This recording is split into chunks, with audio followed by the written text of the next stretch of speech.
നമസ്കാരം. ചാനൽ 91 ന്യൂസിലേക്ക് സ്വാഗതം. ചില വാർത്തകൾ നമ്മെ വല്ലാതെ വേദനിപ്പിക്കും.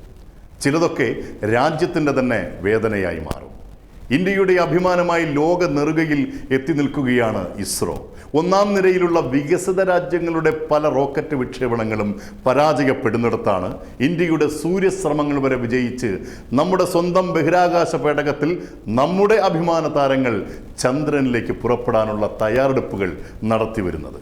മലയാള ദേശം അഭിമാനപൂർവ്വം ഇന്ത്യക്ക് സമ്മാനിച്ച ഇസ്രോ മേധാവി സോമനാഥ് തൊട്ടതെല്ലാം പൊന്നാക്കുന്ന കഠിനാധ്വാനിയായ അത്ഭുത മനുഷ്യൻ, ലോകശാസ്ത്രജ്ഞന്മാർ പോലും അസൂയയോടെ അംഗീകരിച്ചിഷ്ടപ്പെടുന്ന ചാണക്യൻ.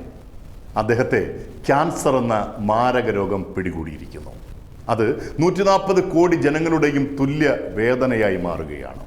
ഇന്ത്യയുടെ ആദ്യ സൗരദൗത്യമായ ആദിത്യ L1 വിക്ഷേപിച്ച അതേ ദിവസമാണ് ക്യാൻസർ തന്നെ പിടികൂടിയിരിക്കുന്നു എന്ന ദുഃഖസത്യം അദ്ദേഹം മനസ്സിലാക്കുന്നത്.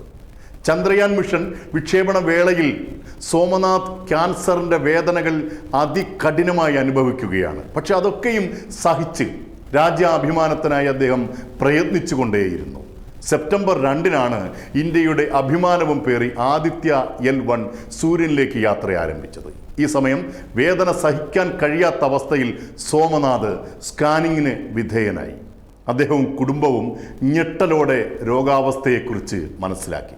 ജീവിതത്തിൽ ഏറ്റവും കൂടുതൽ അഭിമാനിച്ച് സന്തോഷിക്കേണ്ട അതേ ദിനത്തിൽ ശസ്ത്രക്രിയകളും കീമോതെറാപ്പിയുമായി അദ്ദേഹത്തിന് ആശുപത്രിയിൽ കഴിയേണ്ടി വന്നത് നമ്മുടെ ഹൃദയവേദന തന്നെയാണ്.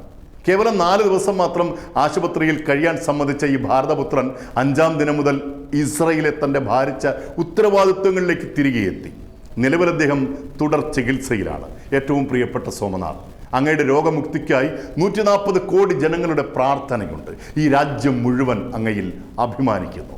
അങ്ങയുടെ അതിശക്തമായ തിരിച്ചുവരവിനായി ഈ ചെറു ചാനൽ 91 ന്യൂസിൻ്റെ സ്നേഹവും പ്രാർത്ഥനയും. News desk, channel 91.